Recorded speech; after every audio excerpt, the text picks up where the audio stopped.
So moving along, Stephenson's principle number 8. So the function of intelligence. So again, if you know the chiropractic theory of special relativity, you can actually work this out because you've got the formula, you've got the answer there already. So the function of intelligence is to create force. Everything in the universe has a purpose. Now that's a big concept.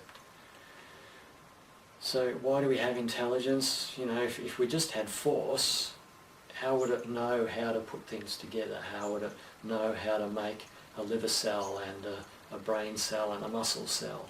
And there needs to be something that actually drives and dictates and then manipulates, for want of a better word, the forces of the universe to make matter be organised and structured and to function.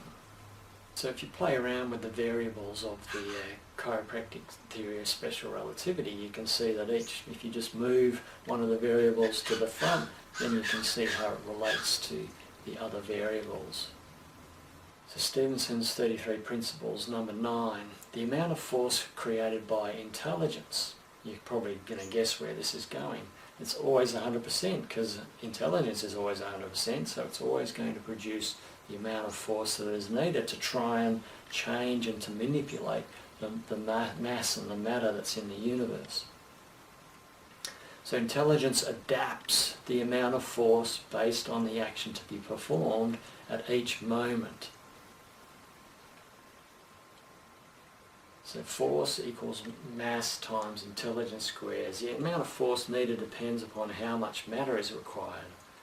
And there's an abstract concept that intelligence will direct the quantity, the quality of the force that's needed to produce the changes in the matter that it's trying to manipulate and it's trying to control and it's trying to organise.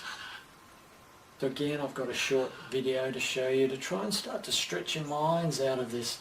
You know, I've been teaching chiropractors for a number of years now in terms of technique, and I always find that chiropractors, you know, they start spreading out into these vitalistic philosophies and their mind opens up, and then all of a sudden it kind of contracts and they start saying, well, how does this relate to a bone compressing on a nerve? You know, and how does this relate to me, you know, adjusting someone's bones? You know, and it's almost like our mind expands and it just keeps trying to contract. So we need to understand that when we're thinking about vertebrae, when we're thinking about nerves, there's a much bigger picture, and we need to start expanding the way that we comprehend this and the way we communicate it, and even the way that this changes the way that we apply our technique. Let's listen to James Oschman, PhD, and see what he has to say about this. So it probably seems like I'm jumping around, you know, one minute I'm in the Stephenson's principles, the next second I'm in quantum physics, and I'm kind of jumping and they don't seem to be connecting. But hopefully what you'll be finding is that as we work our way through these different topics, they're getting closer and closer and closer and closer together, and they're aligning, and they're starting to connect with what we do on a daily basis with each and every practice member. So 33 principles, number 10, the function of force. So it's almost like we're defining each of the components of the 3 dimensions of human existence. So the function of force is to unite intelligence and matter. It's to connect these two things together. If we just had intelligence and we just had matter and we didn't have any force, we would have no way of changing what that matter was doing. So the only way we know there is intelligence is when matter shows it via expression. So the application of force by intelligence creates and organises matter. You can see from that little photo there's someone pushing a car. So the car is the matter, the pushing is the force, but the person has that intelligence to drive and to initiate that need to move that car in a particular direction at a particular time at a particular speed, there's this interaction that's continuously going on between these three dimensions of our existence. So Stephenson's 33 Principles, number 11. So the character of universal forces. So they're manifested by physical laws. So we need to remember that we've got Newtonian physics and we've got quantum physics. It's not that quantum physics superseded or basically disproved the Newtonian laws. Theories of gravity, the fundamental laws of physics and chemistry, they're there. It's just that we have quantum physics that provides us with the extra dimension and the extra understanding as to how this all actually comes about. So the character of universal forces. Remember, we're talking about universal forces here. We're not talking about universal intelligence. It's important that you really pick up the little subtleties in the language within the 33 principles. So they're manifested by physical laws. So they're unswerving and they're unadapted. You can deny that gravity exists, but if you jump off the top of a building, then I guarantee there's one direction that you're going to be heading in. So they have no solicitude for the structures in which they work. The basic fundamental physical laws that exist, that we have to work within those laws. So structures must be destroyed in order that living things continue to live. So just think of digestion. We take this food in and it has to be broken down and changed into an energetic state and then put into cells and stored in whatever form it's stored, and then it can be released again. So there's this continuous flux between the different states that allow function to occur, that allow health to occur, that allow healing to occur. So there's physical laws that are relevant to each of these healing processes. So when we start to become a vitalistic chiropractor, when we like to think that we're a tonal chiropractor, there are certain structural mechanical laws that still apply there. And it's important that we understand those as well. We can't jettison those and ignore those as important parts of what we do.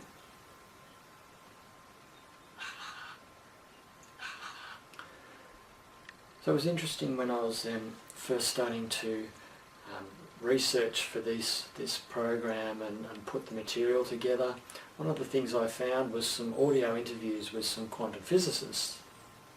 And one of the things that caught my mind in one of these particular interviews, and a couple of these physicists said the same thing, they said something along the lines of, well, of course, we only really see these quantum laws when we're looking out in space, when we're considering black holes, when we're looking at, the disappearance and appearance of planets and solar systems, and that's the only place that we really see this quantum physics being applied. We don't kind of see it at the microscopic level here on the planet.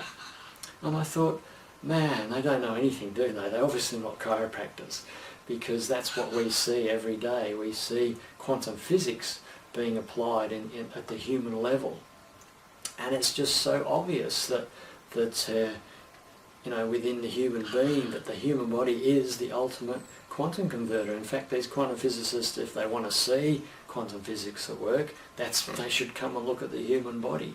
And as you see from some of these newer experts that we've been listening to, they're saying the same thing. So you think about it. You think about sunlight comes down as energy.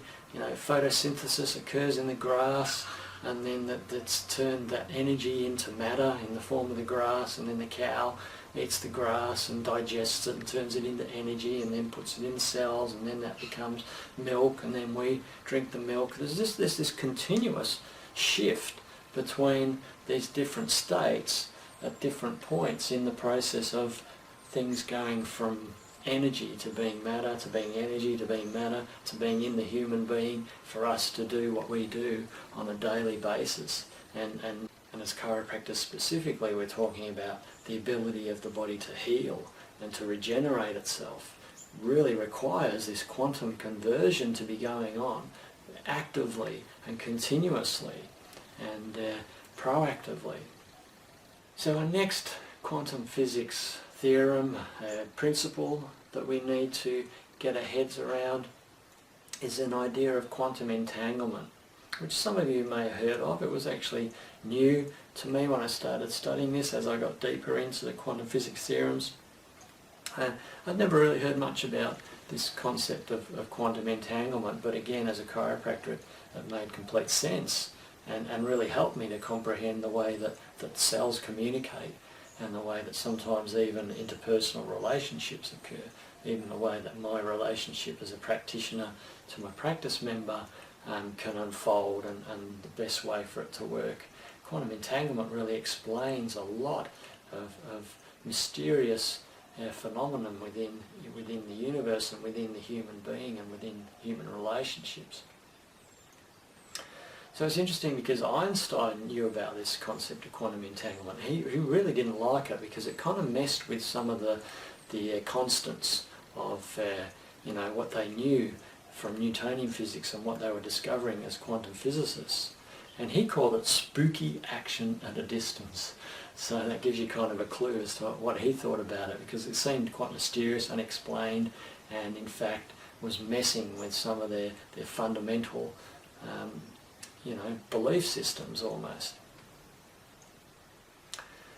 So the thing that you need to comprehend when we start to look at this quantum entanglement, and again I'm going to show you a video to explain it much better than I can, you need to remember that all of your cells are derived from a single cell, and you now have millions, trillions of cells. So on an entanglement level, each of your cells is entangled because they've all evolved and developed from that single cell, so they're all intimately connecting. So let's watch another video that's going to explain quantum entanglement, and then we'll come back and keep moving along. So here's the thing that struck me when I'd started to learn about this concept of entanglement. So entanglement really does change everything in terms of our understanding of the way things work and the way that communication works particularly. So the first thing that changes is this concept of instantaneous communication. I guess even within the idea of quantum physics is this idea of the speed of light being the biggest constant there is, and nothing can go faster than the speed of light according to this theorem. But we know intuitively of chiropractors that communication often happens instantaneously, and within the idea of quantum entanglement this is true too. So if you have an electron that's become entangled with another electron and they're now on the opposite sides of the universe, when one changes, the other one changes like instantaneously. There's not like a change, there's not a need for an interaction of time for that to happen. And we know that instinctively within what we see in the human being, that if you think something up here, there's almost not a transfer of time between here and your big toe for that communication to happen. There's this strange instantaneous transfer that seems to be able to happen. So at an intercellular level there seems to be this instantaneous connections. When you have an emotion, it doesn't take a while for that emotion to change us physiologically.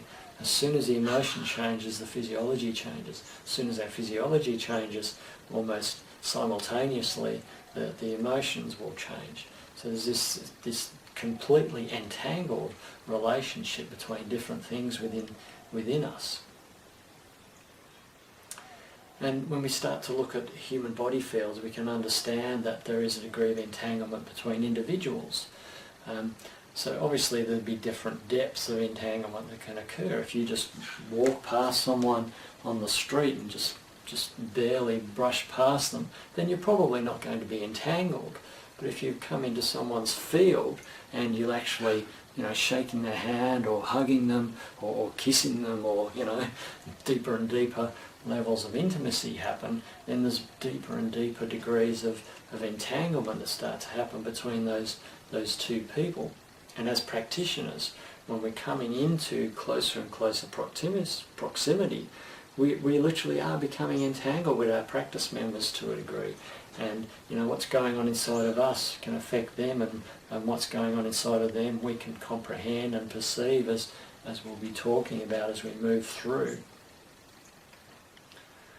So it comes into the areas of intuition and even telepathy, this idea that because of this concept of entanglement, communication can happen at a much deeper level, or a much faster level, a much more subtle level, much more mysterious level than someone telling you something. You sense things, you perceive things. So really in relationships, obviously, you think of, why would someone be in an abusive relationship and not go out of that relationship? And it's because they're enmeshed, they're entangled, we call it codependent, but there's that degree of not being able to cleave and separate because of that intimacy, even despite an unhealthy kind of relationship dynamic going on there. But on a better level, in our practice, what are we doing to ensure that we're developing healthy relationships? That we actually, we're not somehow trying to manipulate our practice members by becoming enmeshed and entangled with them, but we're trying to lead them and guide them with our example of our own physiology and our own mental and emotional and physical states. So one area that this can apply to is in our decisions as to how we physically set up our office, and there's a couple of ways that you can have your actual anatomy of your practice and your adjusting area set up, whether you're going to an open plan practice or whether you prefer to be in a closed plan practice. But I think if you're really looking to get into this area of expanding the energetics, really releasing the information, getting the entanglement working effectively in your favour in your practice, then you do need to think about along the lines of looking at some kind of open plan setup.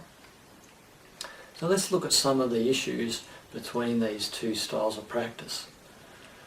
And the first issue is this concept of community versus privacy. I know, I'm not in a large open plan office. I've just got 2 adjusting tables, but it's open plan where the reception area is very close and connected to the adjusting area. So it's quite a social little space. And one of the criticisms I get from more, I guess, academic kind of people is, where's the privacy? What if someone wants to, share something important to you? How are you supposed to keep their health information private from other people if they're talking about it in front of them? And I guess, that is an issue, but the question I always counter to that is, well, where do people have privacy? You go into a hospital, there's no privacy in there, you've got a little curtain closed, everybody can hear what's going on. There are very few situations where you really do have this mysterious privacy of nobody being able to hear or see or find out anything about you. So, but it probably is important within your practice, if you are open plan, is to have some kind of either physical or procedural process in place where there is that opportunity for people to confide and to share, and for you to confide and share. So within my practice I do that by time. Every practice member has particular times through their care plan where it's just them and me and perhaps my assistant, and they can confide and I can share with them. And so there is these little moments of time where privacy is there. Otherwise, other open plan practices will have a separate room where if they sense the need to be in a more private situation, then they can provide that for their practice members. But the other side of this is that in an open plan practice is you develop this thing called community, and I don't think you'll comprehend it unless you've actually experienced it. In my practice, people talk to other people who are in there being adjusted. It's not just about me and this practice member. It's like this whole kind of community thing going on, and people support each other and encourage each other and joke with each other, and it's a nice environment to be working in.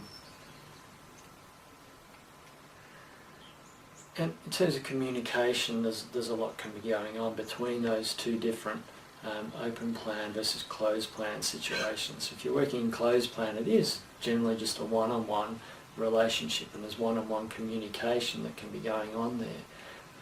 If you're wanting to be high volume, I'd actually suggest the open plan is much easier low volume, because it actually does diminish to a degree the communication, which you may think is a good thing, you may think is a bad thing. My fantasy practice is I'm just literally got tables, adjusting people, and there's not a lot of communication going on, there's not a lot of talking going on, there's probably some great music playing in the background, and there's just a flow of, a flow of adjusting and interaction going on, and, almost my fantasy would be that my CA would do all the talking for me, and I could just literally, be completely focused on the adjustments. But obviously that's not practically possible, because I need to communicate, I need to talk, I need to educate, and people need to talk to me, and I'm happy with that and comfortable with that.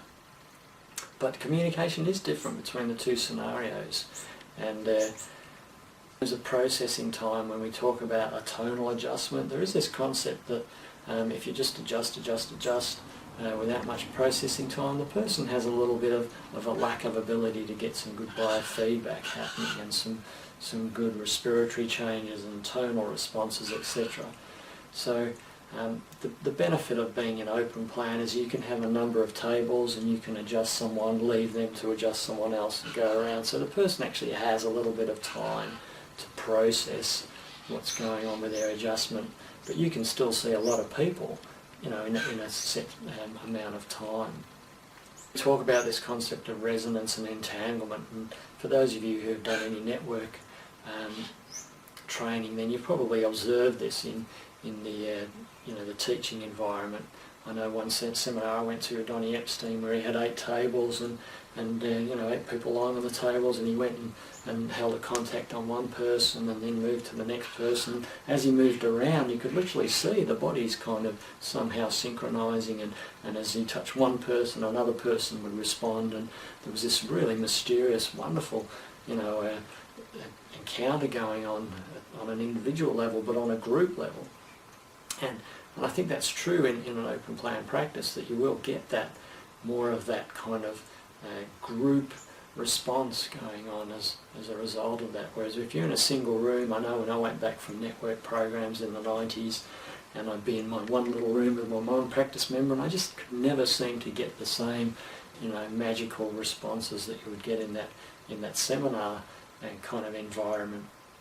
And over the time, I learnt that part of that was because of this lack of communal kind of response, and this lack of ability to people see other people responding, and almost a learning experience there. So as I said before, I'm really enjoying being in open plan practice nowadays, because it is really quite social and fun. There's a lot of laughing and joking, and there is a lot of talking, and it actually does get a little bit noisy at times, but it's much different to being in that quite intense and intimate kind of situation with one person, where you're just in one room and then in another room and back in the room. And I find the open plan personally for myself much better at the end of the day. I'd sort of walk out feeling like I've been at a party, or feeling like I've had a social encounter. And obviously in closed plan, there's someone comes in, they've got a shoulder problem, they want to know what exercises they should do, and you have to educate that person on an individual basis. It's surprising in open plan how much education goes on without you having to give a health class. So someone might be asking about their kid with asthma, and someone else who's in that practice at the same time is hearing that same information. So there really is the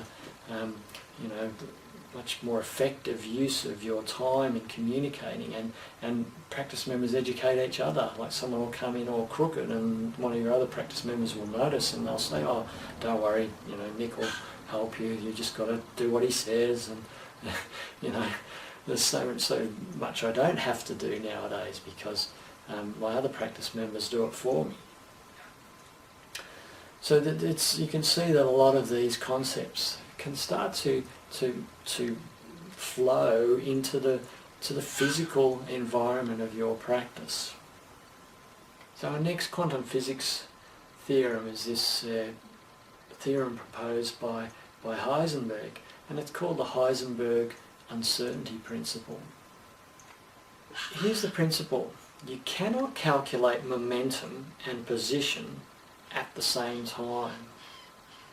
Think about this. Let's say you have a subatomic particle, electron or a proton, and they move because they're always moving, they're not stationary. So if you want to know how fast it's moving, then you have to measure it as it's moving.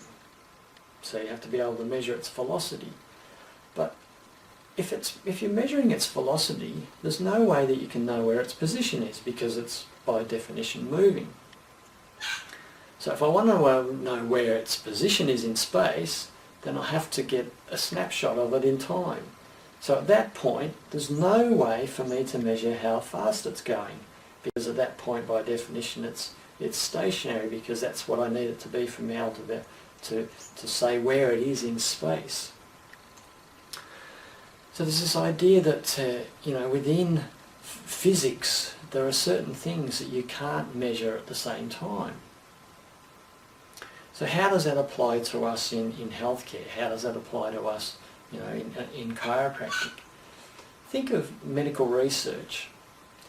How often have you seen that the data probably isn't really communicating everything that was found about that particular scenario, particularly with drug research? So let's say they had 10 people who started on this medication. Now one person died, one person had massive side effects and couldn't continue because of the consequences. Another person just didn't like the way that they felt, so they stopped coming. So at the end of the research, there's now 7 pieces of data for them to analyse, because they can't analyse from those 3 because they don't exist anymore. So now out of those 7, 5 of them actually got quite a bit of improvement. So the point I'm making is that statistics can lie quite often. So here we have this publication telling us that this drug was quite effective, when if we knew more of the information, the unmeasured information, because of this uncertainty principle, we would probably say, well, hang on a minute, someone died, someone got really sick, someone didn't like it. So, that's probably not quite as good as what the statistics are saying. And I think we see this as natural healthcare practitioners, where we're watching people go through the medical mill, and we're watching their global health, their holistic health degenerate and deteriorate. We're seeing the side effects, we're seeing them giving more and more drugs, we're seeing their choices being diminished and their personal freedom being diminished, and at the same time, they're being treated for X and that's getting better according to some blood test. So according to the uncertainty principle, we need to make sure that we're looking at more than just one variable. We need to be able to analyse these variables from another different point of view. So this relates to us as chiropractors when we talk about what sort of research do we need to do. And we're being told we need to have the gold standard of research because that's the only thing that science listens to. When in fact the problem with gold standard research is that it leads to the uncertainty principle. So let's say we want to study headaches in chiropractic care, and as part of the research design we obviously have to diminish the variables. So we're only going to measure specific symptoms of the headache, and we might only measure like the cervical lordosis on an x-ray, and we've decided that we're only going to adjust C1 because only C1 is the one that's most probably connected to headaches according to someone's theorem. So now we do this study where we're measuring 3 symptoms of headache, looking at measuring the cervical lordosis and only adjusting C1. Instantaneously as a clinician, I know that that's going to have limited benefits. You're actually going to diminish the potential for improvement in that practice member because you're diminishing the therapeutic possibilities. And so that research study comes out and says, well, it was only a 5% improvement in symptoms and a 2% improvement in cervical lordosis, so it's not a very good outcome. What tends to happen within gold standard research is we tend to lose way too much information. So I think we need to be looking at our research agenda from a different point of view. We need to be finding smarter research that is more relevant to the vitalistic philosophy.